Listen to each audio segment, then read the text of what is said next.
కాకినాడ జిల్లాలో గోదావరి తూర్పు delta Pithapuram branch canal Eluru reservoir వ్యవస్థ కింద ఉన్న పూర్తి ఆయకట్టకు సాగునీటిని సరఫరా చేసేందుకు జిల్లా సాగునీటి సలహా మండలి అంగీకరించింది.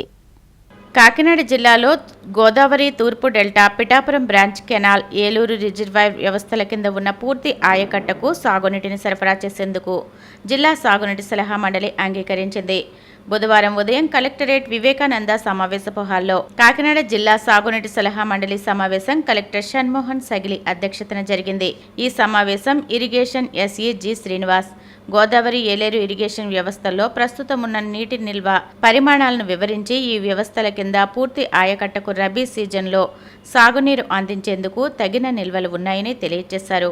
అలాగే రానున్న వేసవిలో తాగునీటి ఎద్దడి తలెత్తకుండా జిల్లాలోని సమ్మర్ స్టోరేజీలన్నింటినీ డిసెంబర్లో ఒకసారి, మార్చిలో మరోసారి పూర్తి స్థాయిలో నింపాలని ఆర్డబ్ల్యూఎస్ అధికారులకు సూచించారు.